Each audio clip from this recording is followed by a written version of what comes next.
السلام عليكم ورحمة الله وبركاته، ازيك يا صديقي؟ عامل ايه؟ ان شاء الله تكون بصحة وعافية وسلام. انا جاي في المقدمة الصغيرة جدا ديت، عايز اطلب من حضرتك بس كده الدعم. ايوه الدعم، زي ما بقول لك، زي ما انت عايز تنجح انا كمان عايز انجح وعايز اوصل لاكبر عدد ممكن من زمايلك. فده مش هيجي طبعا غير بدعم حضرتك واللايك الجميل بتاعك في اول المحاضرة كده. تستنى اللايك جميل وتوكل على الله كده، ونسأل من الله تعالى ان يرزقك التوفيق والسداد، ويرزقنا معكم برضك التوفيق والسداد. وما تنساش تشير الفيديو لكل زمايلك، واسألنا نوصل لأكبر عدد من الناس. جزاكم الله خيرا والسلام عليكم. طبعا اتفضل، السلام عليكم، تروح. بسم الله الرحمن الرحيم. بصوا يا شباب، النهارده انا جاي لكم هنعمل لكم ملخص للوحده، ان المعلومات كلها اللي هنقولها موجوده في دماغكم وشرحناها وقلناها. مش هنقول حاجه جديده، ممكن ملحوظه مش ملحوظه، طريقه حل ممكن نثبتها في دماغك. انا من غير هرتب لك الافكار عشان تبقى الوحده بحالها ملمومه معاك، تمام؟ وهتعمل لها ملخص وتذاكرها النهارده زي ما انا لميتها لك، زي نفس طريقه الشرح كده. مش عايز تجيب الكتاب حضرتك وتنجلي لي منه، تمام؟ مش عايز تجيب المذكره وترسمي لي منها وترسمي لي حوالينها، صح ولا ايه؟ انا عايزك تلخصها بالطريقه اللي انت فاهم فيها. بسم الله الرحمن الرحيم. الوحده الاولى يا شباب كانت عندنا بتتكلم على حاجه اسمها القوه والحركه. القوه ليه؟ القوه ليه؟ القوه ليه؟ لو تفتكر سعادتك لو قلت لك ان احنا الواضح هنتكلم السنه دي على حاجه اسمها ايه؟ حاجه اسمها ايه؟ فاكر لما قلت لك امتى اقول ان الحاجه اتحركت؟ لما الحاجه اتغير ايه؟ لما الحاجه اتغير ايه؟ لما الحاجه اتغير ايه؟ فانا ربطت لك كلمه الحركه بكلمه ايه؟ تغير. حركه بايه؟ بتغير. حركه بايه؟ تغير ايه؟ قال لك والله تغير موضع الجسم. تغير موضع الايه؟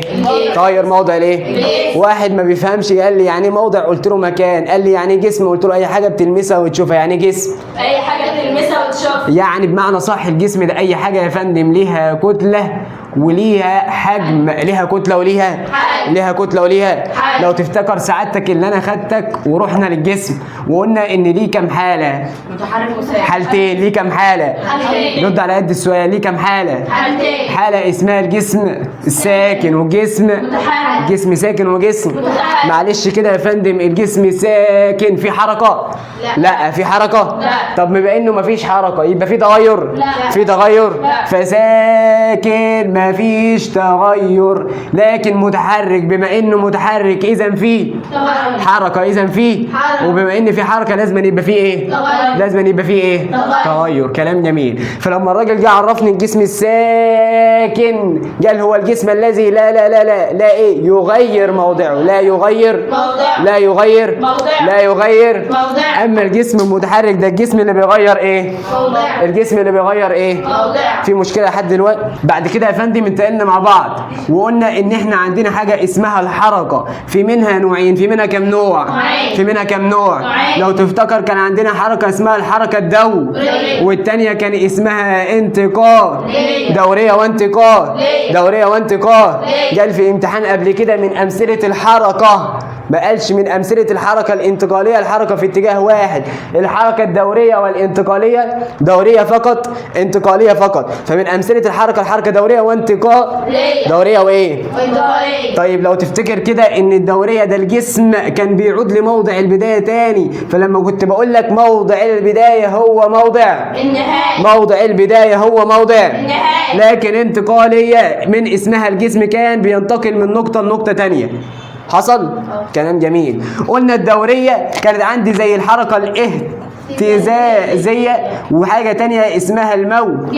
لكن يا فندم الانتقاليه اللي هي علينا السنه دي كان حاجه اسمها الحركه في اتجاه واحد. الحركه في اتجاه واحد. معلش يا مستر كده فكرني بالحركه في اتجاه واحد. يعني ايه حركه في اتجاه واحد؟ لو تفتكر ان انا كنت بختصرها لك على الدغري، صح ولا ايه؟ كنت بقول لك الجسم على الدغري ده في اتجاه واحد في مسار واحد، سواء للامام او للامام او فلما جيت عرفت الحركه في اتجاه واحد هي حركه الجسم في مسار واحد للامام او للخلف في خط مستقيم أو منحني او منحني او الاتنين ايه مع بعض كلاهما. طب معلش كده الناس اللي تاهت، احنا كنت بتكلم اصلا عن حاجه اسمها ايه؟ حاجه اسمها ايه؟ يعني ايه حركه؟ تغير موضع جسم بالنسبه لموضع جسم اخر، تغير موضع بالنسبه لموضع جسم اخر. كلام جميل. الجسم ليه كام حاله؟ ليه كام حاله؟ حاله اسمها حاله، وحاله تانية اسمها حاله سكون، حاله سكون وحاله. معلش كده فكرني بالجسم الساكن، الجسم كان بيغير موضعه؟ لا. طب المتحرك يغير موضعه. من امثله الحركه دوريه وانتقال، دوريه وانتقال. الدوريه كانت اهتزازيه اهتزازيه لكن الانتقاليه الجسم كان بينتقل من مكانه، صح؟ من امثله حاجه اسمها الحركه في اتجاه، حركه في اتجاه. سمعني تعريف الحركه في اتجاه واحد. هي حركه الجسم في مسار واحد، في خط مستقيم او منحني او الاثنين. زي مين؟ زي مين؟ مش قلت لك زي عمك الحاج اللي اسمه القطار او المترو، صح ولا انا غلطان؟ طب لما اقول لك في الامتحان علل القطار من امثله الحركه في اتجاه واحد لانه يتحرك للأمام أو للخلف وقد يكون في مسار مستقيم أو منحني وكلاهما معا. لانه يتحرك في مسار واحد للامام او للخلف، في خط مستقيم او منحني او الاثنين. ما تنساش ان لازما هنا في اتجاه ايه؟ في اتجاه ايه؟ كلام جميل. صلى على رسول الله. عليه الصلاة والسلام. بعد كده يا فندم انتقلت بيك لحاجه. فاكر حلقه السباق وزغلول لما قلت لك تستنتجنا لما الراجل يحب يوصف حركه كان بيقول ايه؟ سرعه. وصف حركه كان بيقول سرعة. وصف حركه كان بيقول سرعة. وصف حركه كان بيقول سرعة. طب عشان اوصف حركه، عشان اقول سرعه كان لازم اعرف كم حاجه. كان لازم اعرف كم حاجه. قال لك كنت لازم اعرف انت مشيت قد ايه ووقت قد ايه. يعني انا كنت لازم اعرف المسافه اللي انت مشيتها والزمن اللي انت مشيته. لما يجي لك في الامتحان وصف حركة الجسم يعتمد على عاملان، فما هما؟ مسافة. طيب لتحديد السرعة لازم يبقى في عندي عاملين هما مسافة. طب لو جاب لك السؤال ده اختر ومش موجود مسافة بس موجود إزاحة، تمشي؟ مش الازاحه مسافه؟ انا مش كنت قايل لك ان كل ازاحه مسافه وليس كل مسافه ازاحه؟ حصل ولا ما حصلش؟ فلو جاء في الاختيارات جاي لك لوصف حركه الجسم يلزم عاملان ومش موجود المسافه مع الزمن بس موجود الازاحه، تمشي ولا ما تمشيش؟ لان الازاحه اصلا عباره عن ايه؟ كلام جميل.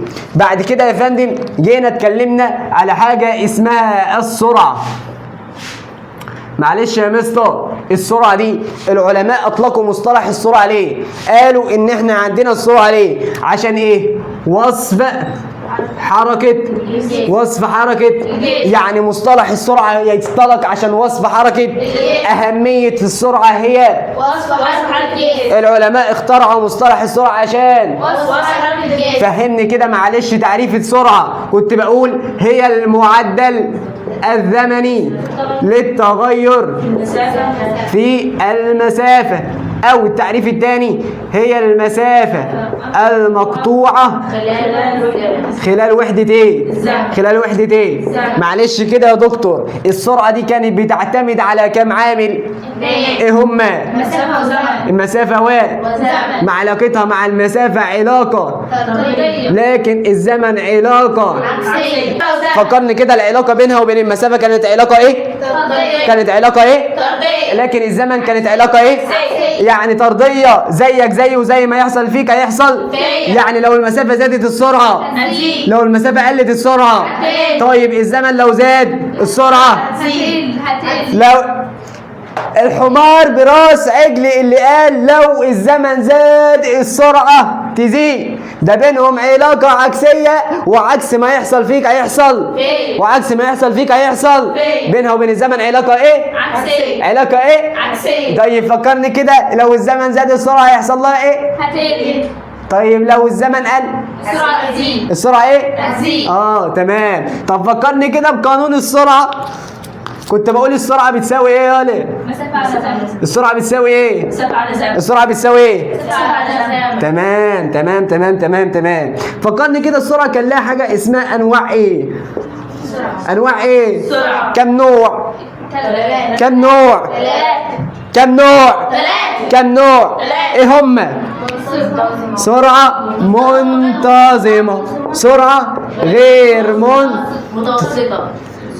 سرعة منتظمة، سرعة غير منتظمة، وسرعة وسرعة كلام جميل. فكرني بالمنتظمة كان عندها 2 ايه؟ يساوي. المنتظمة كان عندها 2 ايه؟ كان عندها 2 ايه؟ فاكر لما كنت بقول ان هي الجسم بيقطع مسافات ساوية في ازمنة متساوية، يعني الاثنين هنا كانوا متساويين، صح ولا ايه؟ كانت المسافات متساوية والازمنة ايه؟ متساوية. لكن الغير منتظمة كان عندها واحدة بس يساوي، مسافات متساوية وازمنة غير متساوية. او مسافات غير متساوية وازمنة يبقى منتظمة كان عندها الاثنين ايه؟ لكن الغير منتظمة واحد بس اللي ايه؟ طيب النسبية كانت علاقتها ايه؟ ده سرعة الجسم بالنسبة للمراقب، سرعة الجسم بالنسبة للمراقب. سرعة الجسم بالنسبة للمراقب. فكرني كده، المراقب ده كان ممكن يبقى ايه؟ ساكن وممكن يبقى ايه؟ طب لو متحرك ممكن يبقى متحرك في نفس الاتجاه او متحرك عكس. الاتجاه. فكرني كده معلش، المراقب لو ساكن النسبية تساوي ايه؟ تساوي ايه؟ النسبية تساوي النسبية تساوي لو متحرك نفس طرح السرعتين، لو متحرك عكس، لو متحرك عكس جنب. طيب كان في سؤال هنا مهم بيتكرر في الامتحانات، يصعب تحقيق السرعة المنتظمة عمليا، ليه؟ بسبب أحوال الطريق، بسبب طيب مين الحاجة الوحيدة اللي كانت بتتحرك بسرعة منتظمة؟ الضوء، اللي هو كان من نوع من انواع الموجات الكهرومغناطيسيه. خلي بالك في معلومه مهمه جت مره في امتحان، ايه هي؟ لو قال لك زمن وصول ضوء الشمس للارض بيساوي ايه؟ قول له 8 دقائق وتلت، 8 دقائق 8 دقائق يبقى زمن وصول ضوء الشمس للأرض قد ايه؟ زمن وصول، ولكن ليس سرعة الضوء، سرعة الضوء 3 في 10 أس 8 متر الكل. تاني بالله عليك ركز ركز ركز، زمن وصول ضوء الشمس للأرض قد ايه؟ 8 دقيقة. 8 وتلت ايه؟ 8 وتلت ايه؟ دقيقة. لكن سرعة الضوء قد ايه؟ 3 في 10 أس 8. 3 في 10 3 في 10 3 في 10 كلام جميل. السرعة الغير منتظمة كان الجسم كل شوية ليه سرعة معينة، ما كنتش اقدر اقول ان الجسم ده بيتحرك بالسرعة دي على طول، فكان عايز حاجة اقول بيها السرعة، صح؟ فجينا اخترعنا مصطلح، او ايه هو مصطلح السرعة؟ اسمه مصطلح السرعة المتوسط. مصطلح السرعة المتوسط اسمها ايه؟ السرعة الايه؟ فاكر يا صديقي لما كنت بقول لك ان هي بتساوي كله على كله، صح ولا ايه؟ مسافات كلية على ازمنة، مسافات كلية على ازمنة. هي مين دي؟ هي مين دي؟ طيب ممكن اقول ان السرعة المتوسطة دي تساوي السرعة المنتظمة. امتى؟ لما الجسم يقطع مسافات متساوية في ازمنة، لما الجسم يقطع مسافات متساوية في ازمنة في الكتاب. واثبتناها ان هو امتى المتوسطة تساوي المنتظمة. حصل؟ في مشكلة؟ مفيش مشكلة. الدرس الاول خلص. في حاجة، ازاي احل دلوقتي المسائل؟ المسائل بتاعتي هتيجي 3 انواع من المسائل. ايه هما؟ انا عندي قانونين. السرعة بتساوي ايه؟ السرعة بتساوي ايه؟ السرعة بتساوي ايه؟ طيب السرعة بتساوي ايه؟ ايه الفرق؟ الشرطة دي ان هنا يقصد السرعة المتوسطة بتساوي مسافات كلية على ازمنة، مسافات كلية على ازمنة. طيب هنا كان عندي بردك سرعة تانية اسمها السرعة النسبية. اسمها السرعة الايه؟ اسمها السرعة الايه؟ كان لو الجسم ساكن كان هتساوي ايه؟ طب لو متحرك مع يعني نفس الاتجاه هتبقى ايه؟ طيب لو عكس جمع ايه؟ كلام جميل. صلى على رسول الله. طب لو عايز هنا السرعة الفعلية اجيبها ازاي؟ تساوي السرعة النسبية ناقص المراقب هتساوي صفر. صح؟ على حسب يا مستر.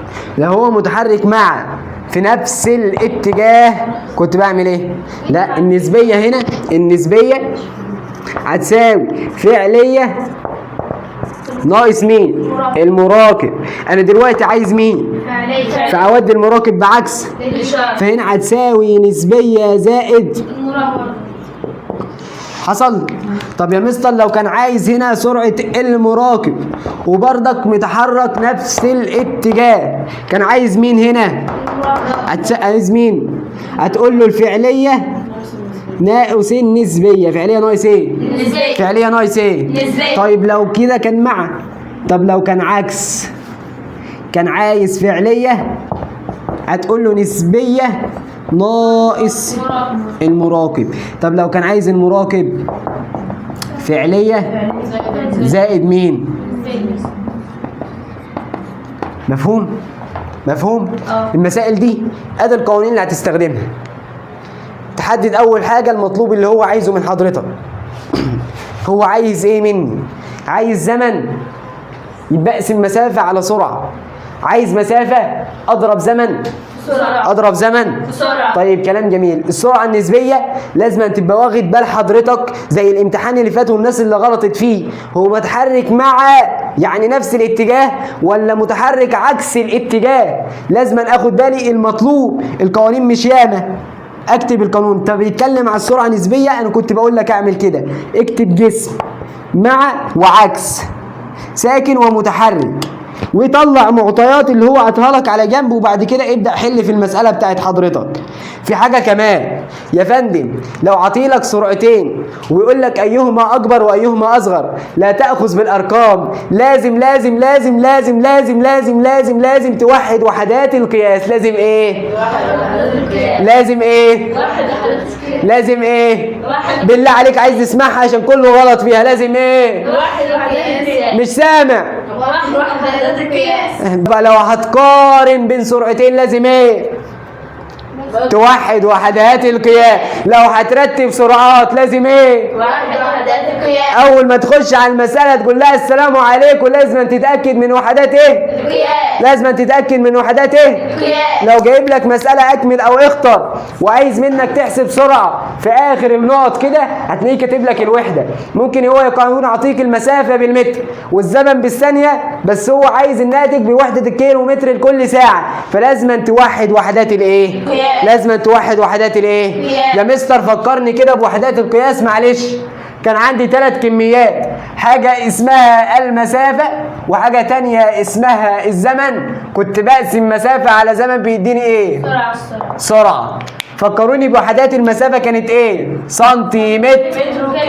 الزمن ثانية دقيقة ساعة. السرعة متر لكل ثانية وكيلومتر لكل ساعة. قاعدة التحويل بتقول الكبير يضرب الصغير والصغير يقسم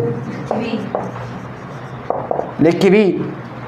كانت المسافة كان عندي رقمين بين السنتي والمتر قدين 100 والمتر والكيلو 1000. المسافة رقمين سنتي ومتر 100 متر وكيلو متر وكيلو متر وكيلو. طيب الزمن كان عندي كم رقم؟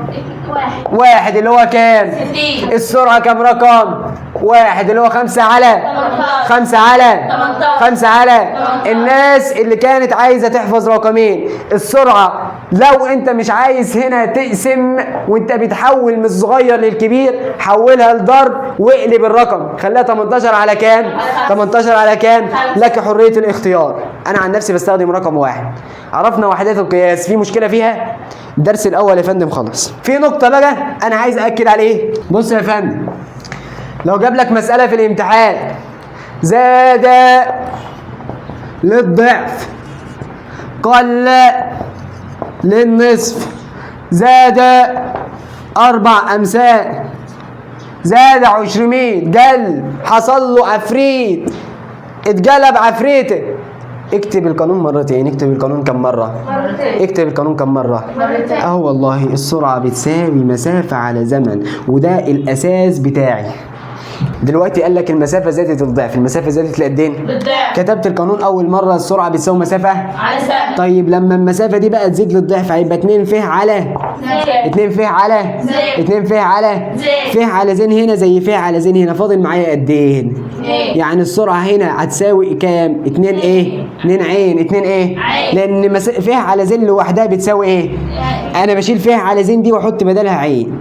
فهنا بقى معايا ايه؟ 2 عين. بقى معايا ايه؟ بقى معايا ايه؟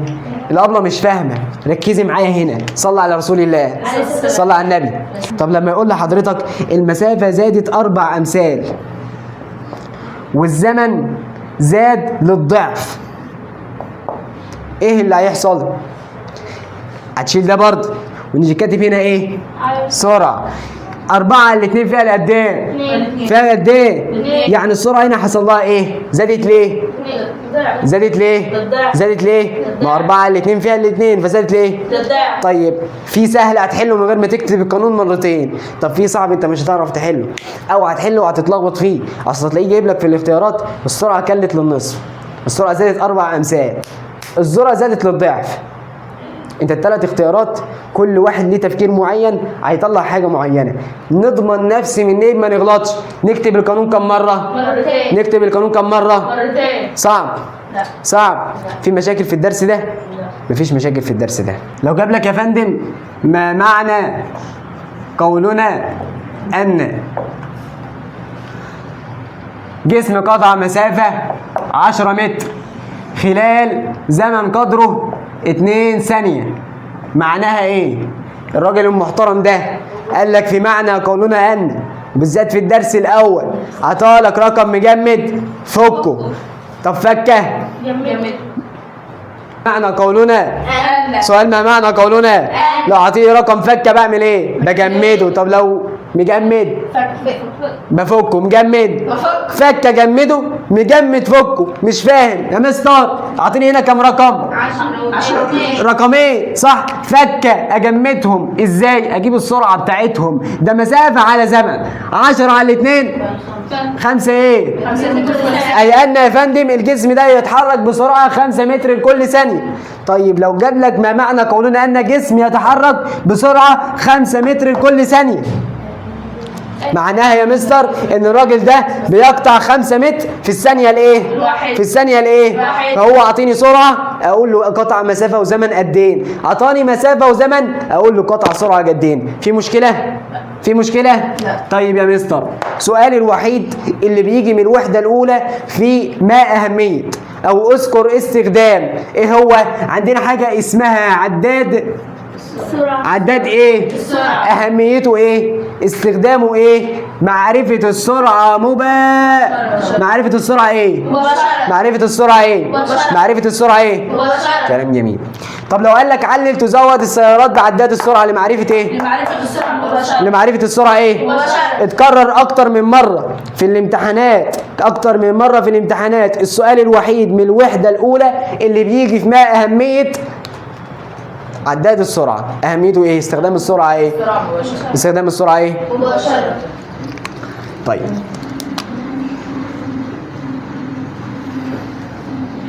الدرس الثاني كان بعنوان ايه؟ الكميات الفيزيائية. تمثيل البيان. ركز وياك، صلي على الحبيب. عليه الصلاة والسلام. الدرس الثاني كان بعنوان يا فندم حاجة اسمها التمثيل البياني للحركة. التمثيل البياني ليه؟ للحركة. التمثيل البياني للحركة. التمثيل البياني للحركة. معلش يا مستر، اساسيات التمثيل البياني. التمثيل البياني الرسمة البيانية يا فندم كانت بتتكون من كم محور؟ كم محور؟ كم محور؟ محور اسمه السينات والتاني الصادات. سينات سينات سينات يا مستر خلي بالك في اساسيات. عندي حاجه اسمها الميل. حاجه اسمها ايه؟ الميل. حاجه اسمها ايه؟ الميل بيساوي ايه؟ صاد على س. الميل بيساوي صاد على س. الميل بيساوي صاد على س. الميل بيساوي صاد على س. ملحوظه وانت بتكتب الاعداد على المحور السيني والمحور الصادي لازم تحدد الفرق. فاكرين المساله؟ ما علينا لازم أن تحدد الفرق بين الارقام. بدأت بواحد يبقى كل مرة تزود واحد، بدأت باتنين يبقى كل مرة تزود قدين؟ كل مرة تزود قدين؟ هيديلك يا باشا جدول، وفي الارقام مش ورا بعضها بينها نفس الفرق، يعني يديلك 1 3 تمام 4 6 تمام محافظ. يعني لو بدأت بواحد يبقى تاني رقم ايه؟ 3. طب بدأت باتنين 4 6 8. وصلت؟ فاكر لما قلت لك علماء الفيزياء كانوا سارقين اصلا طريقه الرسومات البيانيه والجداول دي من علماء الرياضه؟ قال لك بقى علم استخدام علماء الفيزياء الوسائل الرياضيه مثل الجداول والرسومات البيانيه. ليه؟ لتسهيل الدراسه وفهم الكميات وايجاد العلاقه ايه؟ وايجاد العلاقه ايه؟ ايجاد العلاقه هي التنبؤ بالعلاقه، صح ولا انا غلطان؟ وصلت يا مستر. ادي مقدمه الدرس. الدرس كان اسمه التمثيل البياني، يعني عندي رسومات بيانيه انا جبتها لك من تحت خالص. كان عندي حاجه اسمها ايه؟ الجسم ده كان ممكن يا فندم ويبقى ايه؟ وممكن يبقى ايه يا فندم؟ متحرك. كلام جميل. فكرني كده، الجسم المتحرك ده كان يبقى متحرك في سي نفس او بسرعه منتظمه، وممكن يبقى متحرك بسرعه غير ايه؟ فكرني كده برسومات السرعه المنتظمه كان ليها كام رسمه؟ كم رسمه؟ طب غير منتظمه؟ طيب الجسم الساكن 2. صلى على رسول الله عليه الصلاة والسلام. السرعة المنتظمة لو بين مسافة وزمن كان خط مستقيم يمر بنقطة،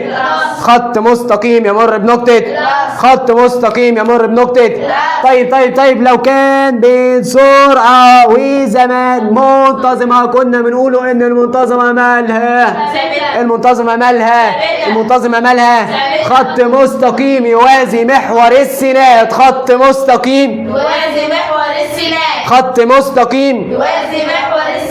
فكرني كده يا فندم، السرعة الغير منتظمة لو ارسم بين مسافة وزمن خط منحني يمر. طيب الجسم الساكن اللي ما كانش بيتحرك لو ارسم بين مسافة وزمن ماذا سيحدث؟ خط مستقيم يمر يوازي محور السينات.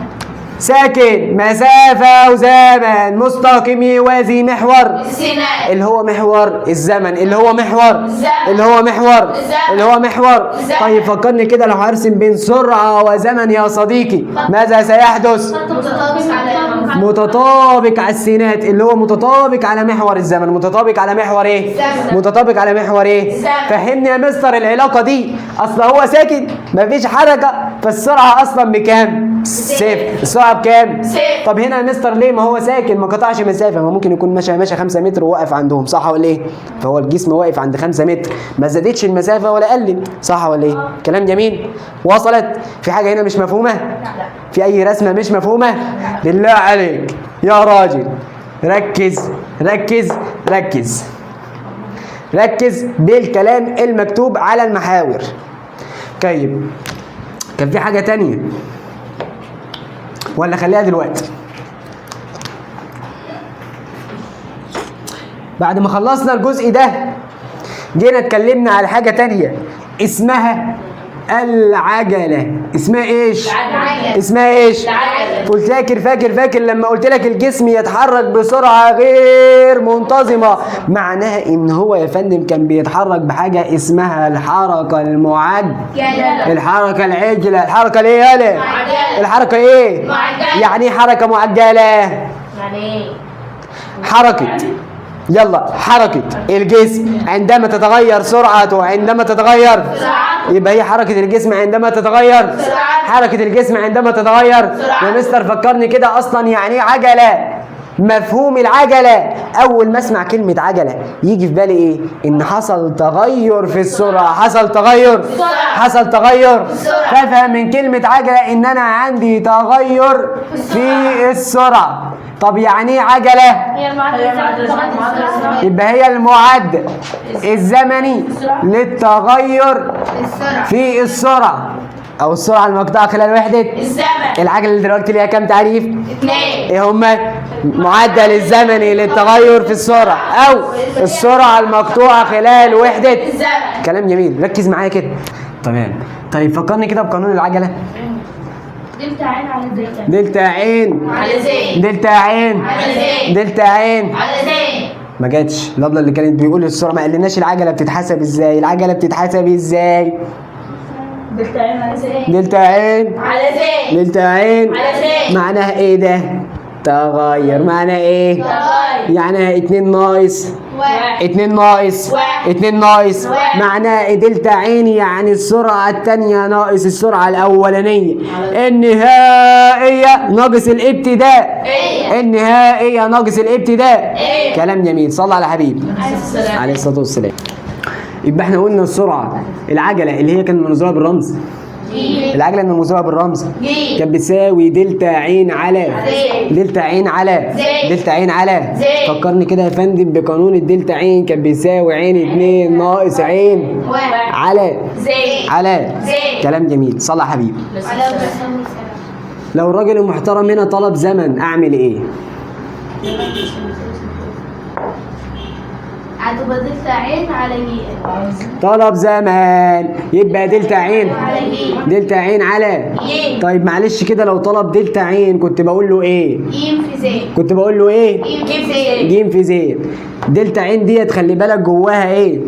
ان هي اصلا لوحدها ممكن تساوي ايه؟ عين 2 2 وعين 1. ابتدائية ونصعية. ناقص عين 1. ناقص عين. 1. طيب لو طلب عين 2 هتساوي عين دلتا. دلتا عين زائد عين 1 دلتا عين زائد عين 1. دلتا عين زائد عين 1. دلتا عين زائد عين 1. دلتا عين. زائد عين 1. طب لو طلب عين 1 هتبقى دلتا عين زائد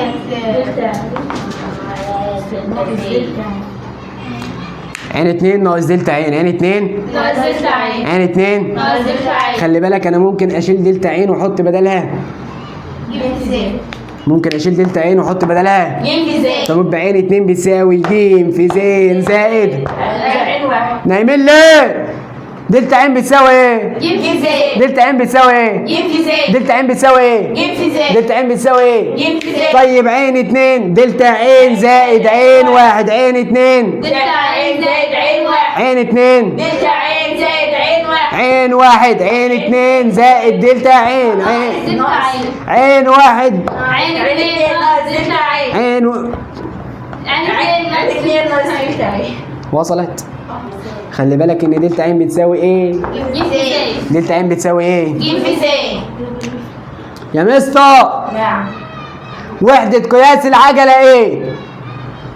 العجلة كانت بتساوي سرعة على زمن. فمتر كل ثانية تربيع. على الثانية على الثانية تربية. فده ينزل. عارفين طبعا جت ازاي؟ يبقى العجلة هنا الخلاصة متر على الثانية ايه؟ تربية. او كيلو متر على الساعة ايه؟ تربيع. فاكر لما قلت لك ممكن اشيل علامة العالة واحط اغير اشارة الاس. شيل علامة العالة واغير اشارة شيل علامة العالة واغير اشارة الاس. يعني ممكن اقول متر في الثانية اس سالب 2. او كيلو متر في ساعة اس سالب. 2. حصلت ولا ما حصلتش؟ فكرني كده بوحدات السرعة كانت متر ايه؟ كل كل ثانية. ثانية. او كيلو متر لكل ايه؟ ساعة. ما هي دي برضك بتساوي متر في ثانية اس سالب 1 او بتساوي كيلومتر في ساعة اس سالب 1. استخرج المختلف ويجيب لك يا فندم 1 2 3 ومعاهم واحدة من دي. يا مستر ده متر في ثانية اس سالب 1. اول مرة نشوف الوحدة دي بس هي وحدة مين؟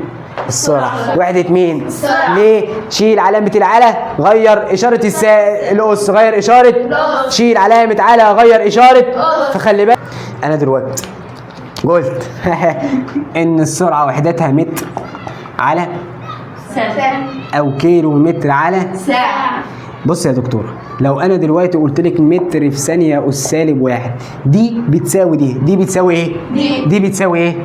انا حولت هنا علامه العلى لفي، حولت علامه العلى حولت علامه العلى عشان احول علامه العلى دي لفي اغير اشاره الاس. ثانيه هنا اس كام؟ اس كام؟ الواحد ما بيتكتبش، فانا هنا اشارته موجب، خليت هنا اشارته ايه؟ خليت هنا اشارته ايه؟ خليت هنا اشارته ايه؟ عايز احول علامه العلى دي لفي، يبقى غير اشاره الاس اللي بعديه. الاس هنا قدين؟ موجب واحد، يبقى هنا قدين؟ سالب واحد. يبقى هنا قدين؟ سالب واحد. عند العجله متر لكل ثانيه تربيع، عايز اخلي العلى فيه، يبقى متر لكل ثانيه غير اشاره، يبقى سالب قدين؟ طيب لو كيلو متر لكل ساعه يبقى كيلو متر في ساعه. سالب 2. وصلت؟ وصلت المعلومه؟ الوحدات دي تخلي بالكم منها، جت في امتحانات والله. ماشي يا مستر، عايز تقول ايه بعد كده؟ خلي بال حضرتك، انا قلت العجله يعني ايه؟ تغير في السرعة. عجله يعني ايه؟ تغير في السرعة. عجله يعني تغير في السرعة. معناه ان عشان يبقى عندي عجله لازم يبقى عندي تغير في السرعه. حصل.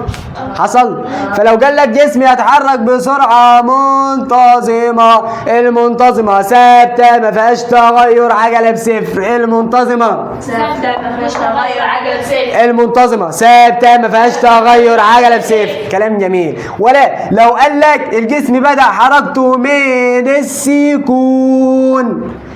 السكون ابتدائي ساوي صفر، من السكون ابتدائي يساوي الراجل مات وعمل حادثة فتوقفت السيارة، توقفت، يبقى نهائي يساوي ضغط على الفرامل، يبقى النهائي يساوي وصلت؟ العجلة المنتظمة، العجلة الايه؟ منتظمة. العجلة الايش؟ منتظمة. العجلة المنتظمة. يا مستر، هل في عجلة غير منتظمة؟ هل في عجلة غير منتظمة؟ لا. هل في عجلة غير منتظمة؟ لا. معلش يعني ايه عجلة منتظمة؟ يعني ايه عجلة اصلا؟ تغير سرعة. يعني ايه عجلة؟ تغير سرعة. يعني ايه عجلة؟ تغير سرعة. بما انها منتظمة يبقى عندها 2 يساوي. مش فاهم. بما انها تتغير، مش الحاجه اللي تتغير دي ممكن تزيد ممكن تقل، صح ولا ايه؟ فهنا عجله منتظمه ممكن تزيد بمقادير متساويه او تقل بمقادير متساويه، صح ولا ايه؟ صح ولا انا غلطان؟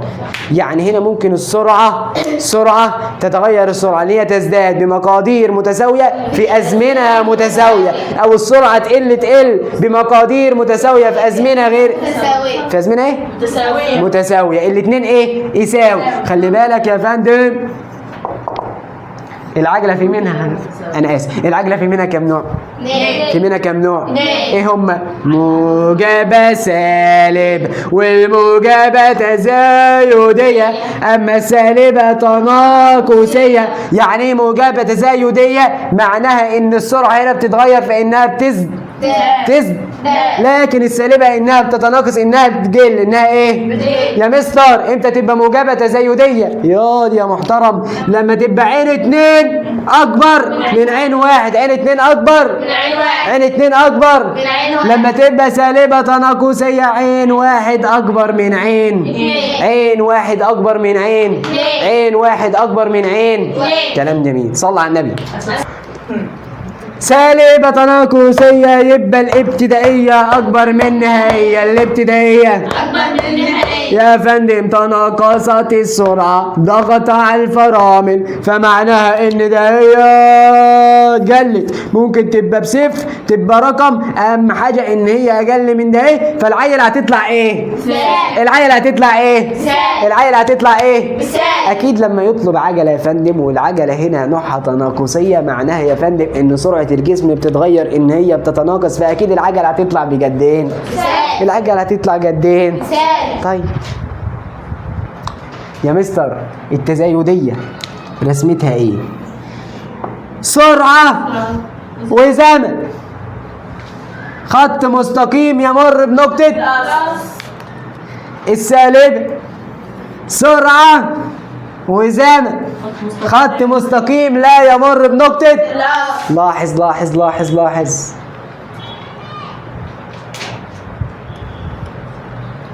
بس ده مسافة وزمن وده سرعة وزمن. يعني في الرسمة دي اهي، بص اهي، ركز ركز ركز اهي. ركز وياه اهي اهي، وقال لك ارسم لي رسمة العجلة المنتظمة. خط مستقيم يمر بنقطة الأصل. طيب العجلة الغير منتظمة. خط مستقيم لا يمر بنقطة الأصل. لا يمر بنقطة الأصل. طيب لو قال لك نهو، قال لك نهو مسافة، وقال لك نهو زمن، يبقى دي بتعبر عن رسمة الجسم بحركة سرعة مهم. سرعة ايه؟ ممتاز. سرعة ايه؟ ممتاز. يا صديقي يا غالي، لو قال لك نهو مسافة وقال لك نهو سرعة، يبقى الرسمة دي بتعبر عن ايه؟ خلي بالك، مسافة وسرعة، مش زمن وسرعة، مش زمن ومسافة. دي بتعبر عن العلاقة الطردية. علاقة ايش؟ طردية. علاقة ايش؟ طردية. ولا مش العلاقة بين السرعة والمسافة علاقة طردية؟ صح ولا غلط؟ علاقة ايه؟ طردية. علاقة ايه؟ طردية. علاقة ايه؟ طردية. طيب معلش، بليز بليز يا فندم، لو شال ده وحط الزمن، هل الرسمة دي صح؟ غلط. الرسمة دي ايه؟ غلط. الرسمة دي ايه؟ ليه يا مستر؟ يا صديقي يا خالي، هي صح، بس ساعتها كانت بتعبر عن ايه؟ عن عجلة. بتعبر عن ايه؟ عجلة ايه؟ موجبة تزايدية. معنى ان العجلة موجبة، ان الناتج النهائي يبقى العجلة ايه؟ قيمته ايه؟ قيمته موجب. طيب انا لو قال لك دلوقتي ارسم لي عن العلاقة بين السرعة والزمن، هرسم كده ولا هرسم كده؟ سرعة مسافة العجلة. ارسم لي العلاقة بين السرعة والزمن، مش الزمن والسرعة بينهم علاقة ايه؟ عكسية. علاقة ايه؟ عكسية. مش دي رسمة العلاقة العكسية؟ ودي معلش رسمة العجلة ليه؟ رسمة العجلة الايه؟ سالب. رسمة عجلة ايه؟ سالب. يا مستر انا تهت منك والله يا صديقي. انا عندي خلي بالك، السرعة في علاقة طردية بينها وبين المسافة، وترسم كده. في علاقة عكسية بينها وبين الزمن ويرسم كده. تمام؟ خلي بالك الرسمتين هنا بيبقى سرعة، واحدة بتعبر عن العجلة الموجبة والعلاقة الطردية، بس لا هنا يا مستر لو شلت المسافة وحطيت بدلها ايه؟ زمن. طب واحدة تانية بتعبر عن العجلة السالبة وبرضك عن العلاقة عكسية. مقصود الكلام تركز ايه المكتوب على المحاور. ايه المكتوب؟ على المحاور. تقرا المحور. انا بقرا المحور، مش بقرا من هنا بقرا من هنا لهنا. بقرا من هنا يعني زمن وسرعة، مسافة وسرعة. تمام؟ قشطة؟ يا مستر قال لك اوصف حركة الجسم. اوصف حركة صلى على النبي. الرسمة دي بتعبر عن ايه؟ السرعة هنا بيحصل لها ايه؟ يعني نقول له من ايه اللي بيه السرعة مالها؟ تزداد. السرعة مالها؟ طيب من بي لسي السرعة مالها؟ طيب من سي دي السرعة مالها؟ بعرف اوصف حركة الجسم قبل اي رسمة، بعرف اوصفه؟ ما هريش فيها ياما؟ قشطة. جسم ماشي يتحرك بعجلة. طب جسم يتحرك بعجلة موجبة. طب جسم يتحرك بعجلة سالبة. التلاتة يفرقوا عن بعض؟ يتحرك بعجلة بس معناها ان سرعته بتتغير بس. يتحرك بعجلة موجبة ان سرعته بتتغير، ان هي بتزداد. طب يتحرك بعجلة سالبة بتنقص. وصلت الفكرة؟ وصلت؟ لو الجسم بدأ حركته من السكون، ايه اللي بيساوي صفر؟ السرعة الابتدائية تساوي صفر. انتهت حركته بالسكون، ايا باين بقى انتهت ازاي؟ لو الجسم يتحرك بسرعة منتظمة، العجلة تساوي صفر. العجلة تساوي شكر الله سعيكم. ركز معايا جه في ميمة بتاع الجو بطاطساية، خليها تركز معايا. الدرس الثالث بعنوان حاجة يا مستر اسمها الكميائية. افهم من ايه؟ من معنى دياس. اي حاجه ايه؟ اي حاجه ايه؟ اي حاجه ايه؟ كلام جميل. في منها كم نوع؟ في منها كم نوع؟ حلال ولا حلال؟ في منها كم نوع؟ ايه هما؟ قياسية ومتجهة. يا جماعه كان نفسي نضربها. قياسيه ومتجهة. ركزي والله والله هنسال بعد ما نخلص. قياسيه وايه؟ ومتجهة. قياسيه وايه؟ متجهة. قياسيه وايه؟ يعني ايه قياسيه؟ محتاجه اتنين بس، مقدار ووحده. يعني ايه متجهه؟ محتاجه ثلاثه يا فندم، مقدار ووحده واتجاه. اسئله اكمل. يقول لك قياسيه زي ايه؟ كتله، مسافه، سرعه قياسيه، مساحه، زمن. متجهة زي القوة، عجلة، إزاحة، سرعة، يقول لك قارن بين الكتلة والقوة. 99% متكررة في الامتحانات. حاجة تافهة جدا. قارن بين الكتلة والقوة من حيث نوع الكمية فقط. كتلة قياسية وقوة متجهة. والمتجهة ايه؟ قوة، والقوة متجهة. هذا اللي هو كان عايزه. قشطة. يقول لك اذكر ما هي الكمية القياسية أو ما هي الكمية المتجهة. هتقول له الكمية القياسية يلزم من تحديدها كذا، أما المتجهة يلزم من تحديدها كذا، واذكر مثال ليها. والله أسئلة تافهة. أسئلة أكمل اللي جت على الوحدة الأولى من الحتة دي نسبة كبيرة جدا. هيجيب لك سرعتين لجسم، يقول لك أيهما أكبر وأيهما أقل، فلازم تعمل إيه؟ توحد الوحدات. توحد إيه؟ توحد إيه؟ تزداد، تقل. لازم تكتب القانون كم مرة؟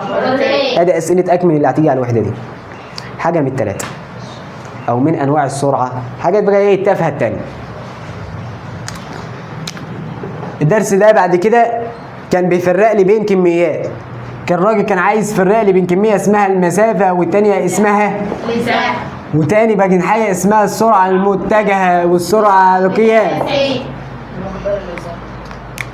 ركزي معايا. صلي على الحبيب. يعني مسافة.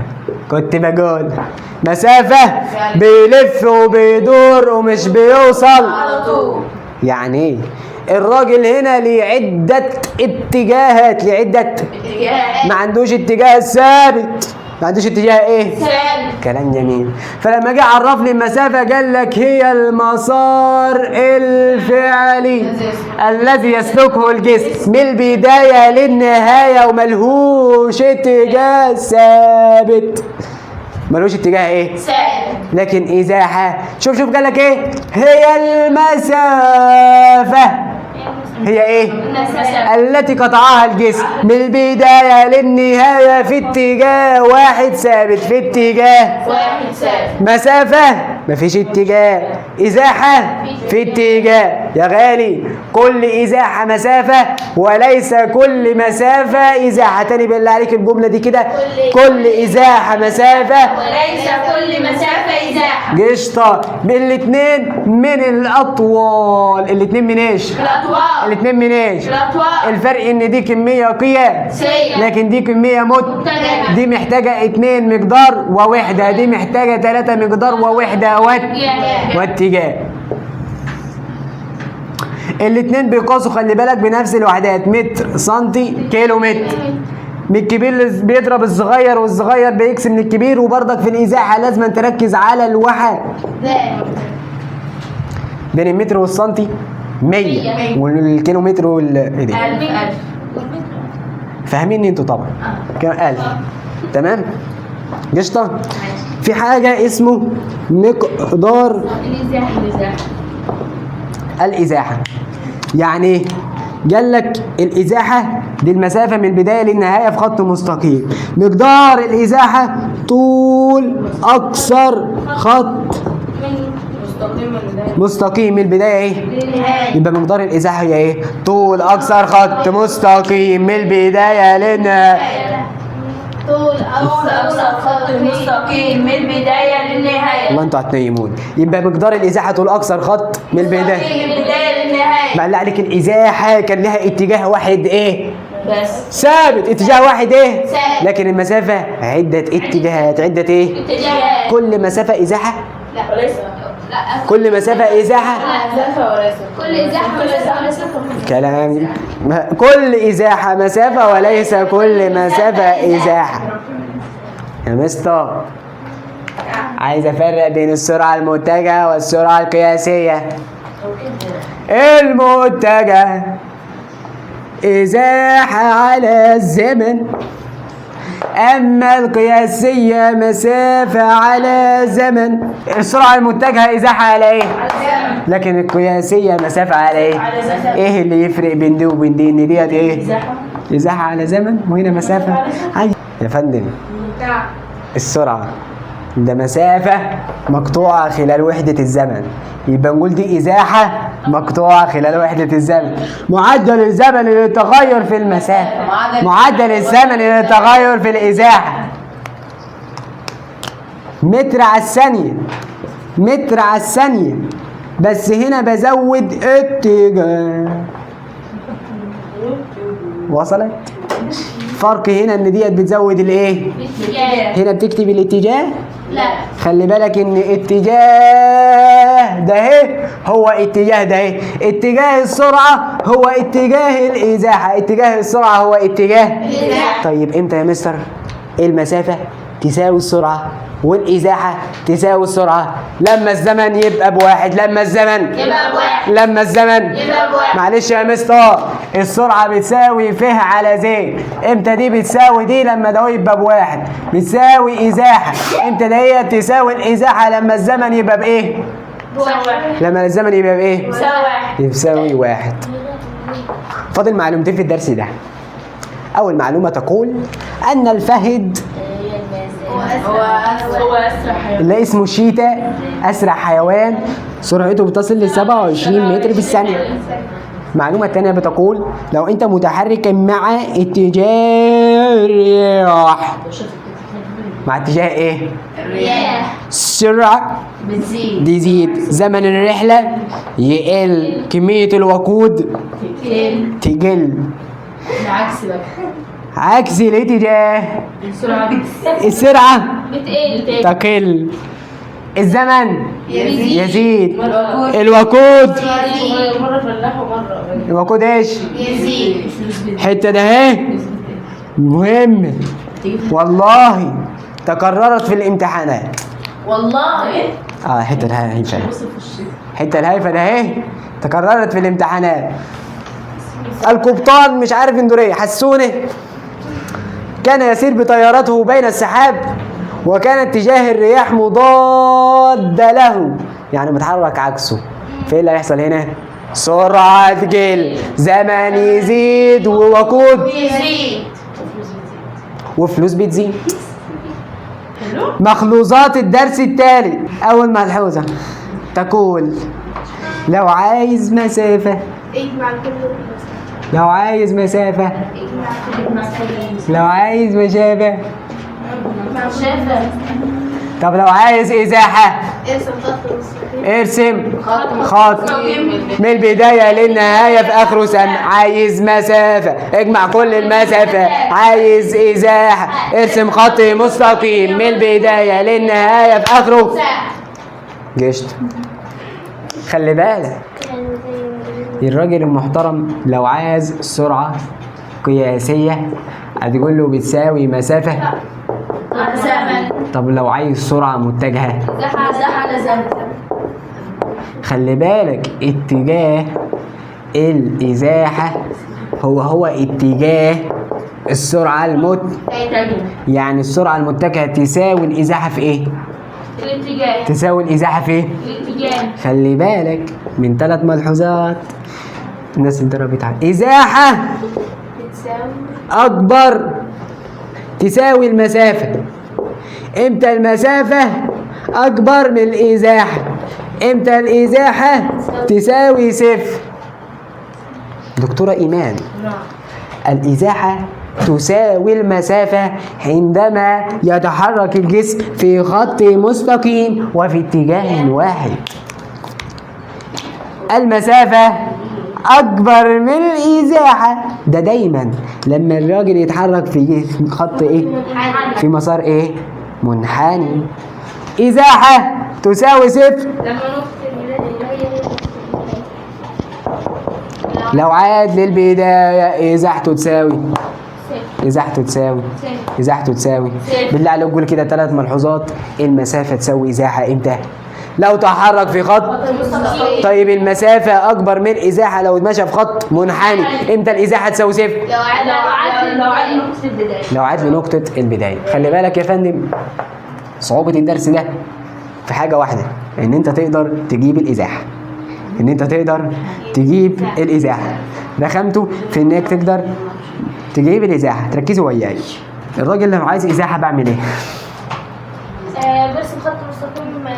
لو عايز إزاحة بعمل إيه؟ برسم خط مستقيم من البداية للنهاية في آخره سهم. كلام جميل. بص يا فندم، لو الراجل ده بيتحرك في مسار دائري، يعني بيقطع دورة 3 دورات 4 دورات، لازم تبقى حافظ قانون المحيط. محيط الدايرة يساوي 2 باي نق 2 والباي اسمها طه والباي اسمها 2 باي نق 2 باي. يبقى لو الراجل ده بيتحرك في مسار دائري جاي لي شكل دايرة، ربع دايرة، نص دايرة، يبقى الراجل ده لازم ابقى حاطط في دماغي قانون مين؟ المحيط. قانون مين؟ لو الراجل بقى قطع ربع دورة، شفت المحيط ده اهو، حط قدامه ربع. قطع نص، حط قدامه نص. حط قطع 3 ارباع، حط قدامه 3 ارباع. حط قدامه تلت اللي هو قطع تلت دورة. قدام مين؟ 2 باي نق. قدام مين؟ 2 باي نق. 2 باي نق. خلي بالك يا فندم ممكن يبقى يتحرك في مسار دائري، بس عشان تجيب الإزاحة تلاقي الشكل دايما. خلي بالك في الدايرة اهي، دايما ده اسمه قطر، وده بردك اسمه قطر. والقطر هو خط يصل من نقطة لنقطة في الدايرة ويمر بالمركز، يعني ده بردك اسمه قطر وده بردك اسمه قطر. تمام.